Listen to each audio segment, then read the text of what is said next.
What's up, everybody? How's it going out there in TV land?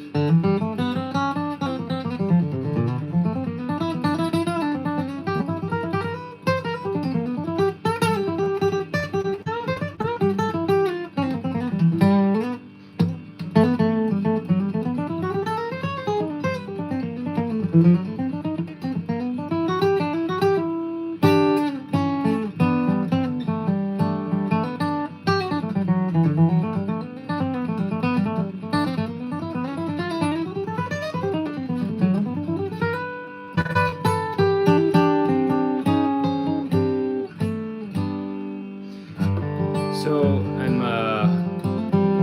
what's up? How's it going? Crazy train? Come on. I'm here. I'm gonna just talk a little bit about this course I'm working on for improvisers. So if you like to improvise on the acoustic guitar, this is for you.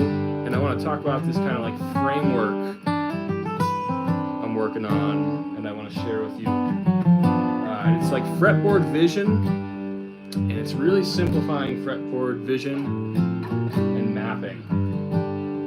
And it's really kind of specific to acoustic guitar. Of course, they're the same instrument at the end of the day, but I play this different than I play an electric guitar. And I do use a capo. It's for a very specific reason. I think that gets misunderstood a lot, the capo usage.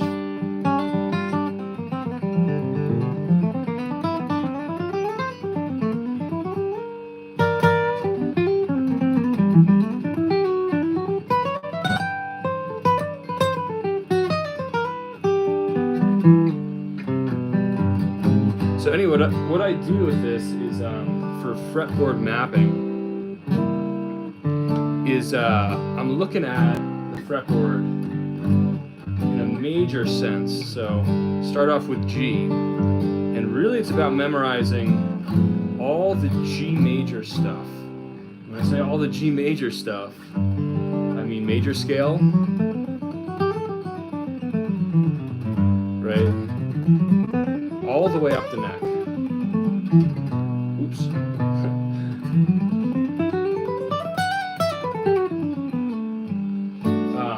So major scale positions, connecting those, caged system, right? G, E, I guess that's out of order.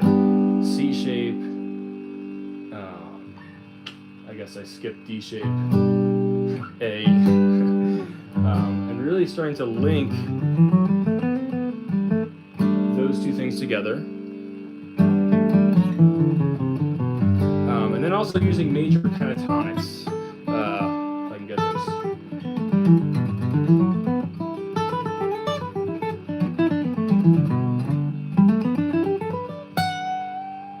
didn't get the full pentatonic, but mapping those on one another, using them as landmarks,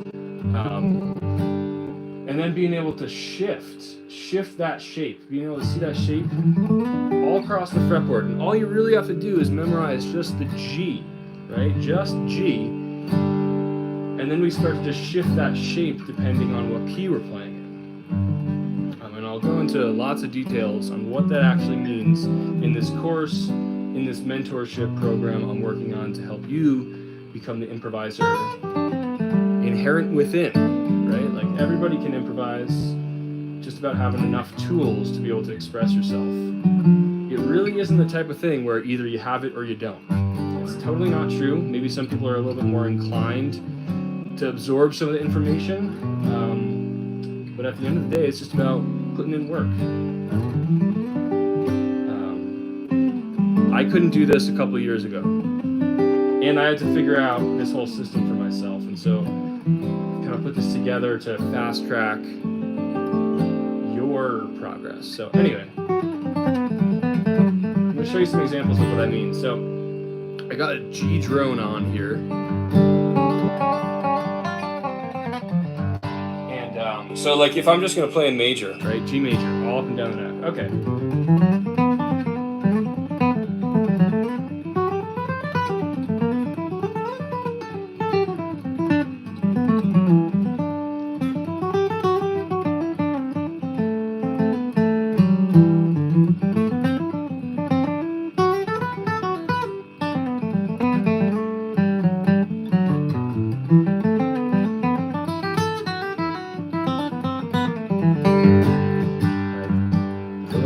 In Mixolydian, what if I want kind of that flat 7 sound to add to this G?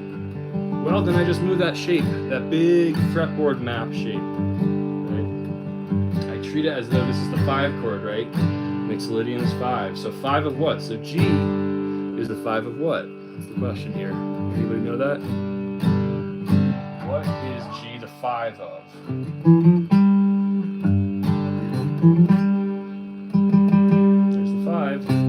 Of C. So if you take that C major fretboard shape, entire major vision, and you resolve it to G, it's going to sound Mixolydian.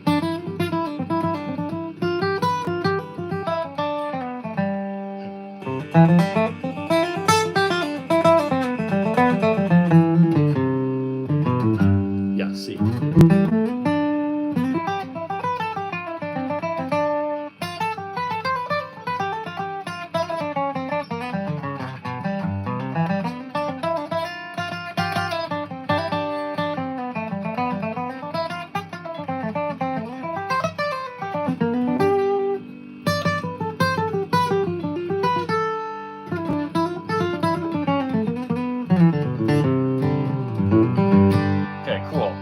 That's one way to look at it, and it's really important not to throw away the baby with the bathwater. So all the stuff you already have, we'll just add to that. Okay, what about minor?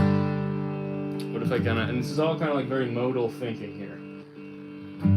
Very modal approach to this entire fretboard vision.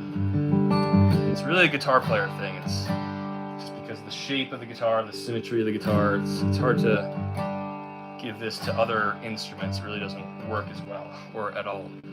So what if we want to make this minor? Okay. I see. Acknowledge me. I am reading all the comments. Do you just think of playing out of C major rather than lowing? Yes and no, right? Like it's important that I know that I'm not in C major. Like I'm not resolving to C major. But in terms of the shape of the note choice, C major is like overlaid. And ideally we're playing like something where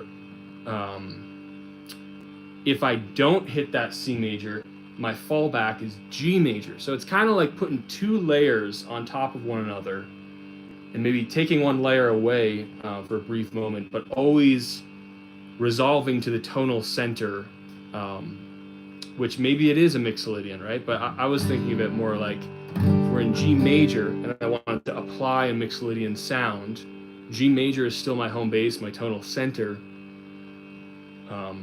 So that's my fallback, and then C major is like applied on top. And if I ever want to get out of that, I just get back into G major. I don't know if that makes sense, but okay. What about G minor? Right? If we're thinking of this modally, we have kind of two really good options for minor. Right? G minor is the natural minor of B flat major. Okay, so what we can do is we can get that vision, that fretboard vision. Still, we're going to think of our minor triads here. Those are still home base, those are the tonal center, but then you overlay this B flat major fretboard vision, and it's going to work.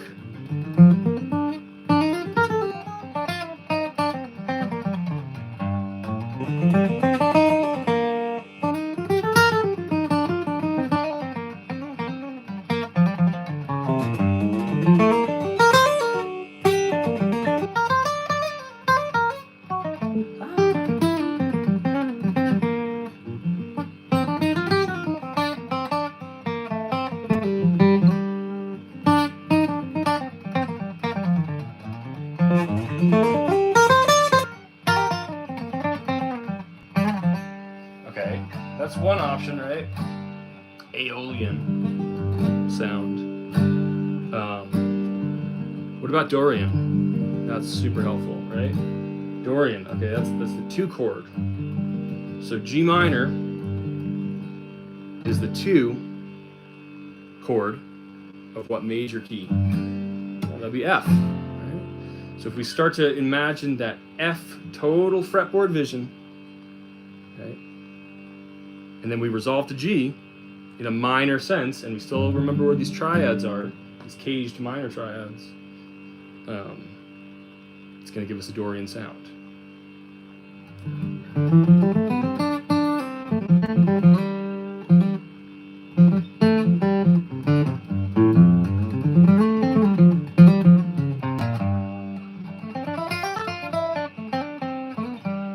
Sorry, major.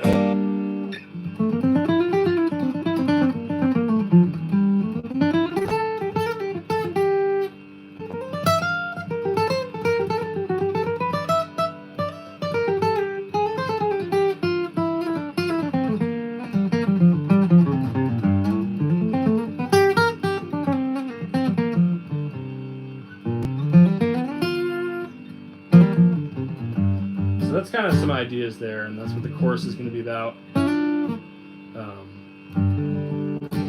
And it sounds like a lot, but really all I'm doing is I'm memorizing just one of these big superstructure shapes, and that's G major. And then just kind of learning that to the point that it is muscle memory. I don't have to think about it as much. I'm thinking about it right now because I'm talking also. I'm trying to make sense at the same time. Everything's based off that one major G major shape, big shape, and it's just a matter of moving that shape. So.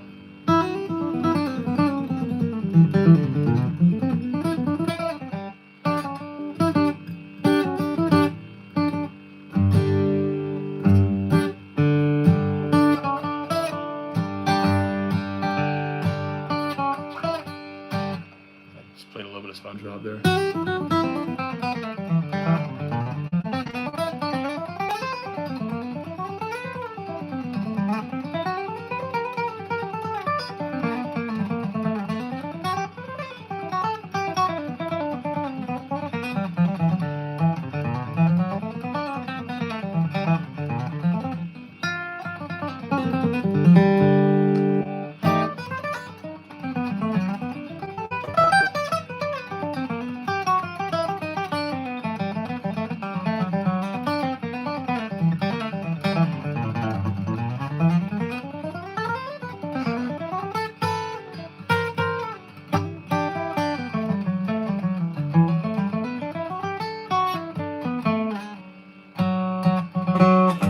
What about Lydian?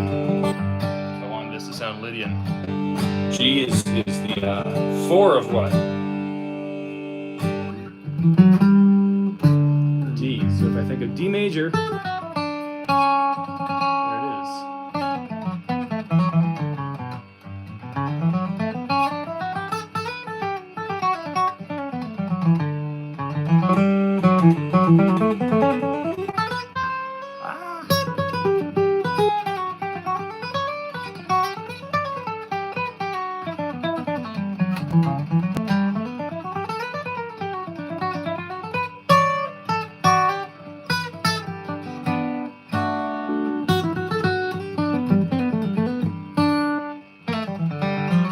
Strum? I've never heard of that.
Something like that. Okay, anyway. Go up and down, that's a strum. It's weird, I've never heard of strumming before.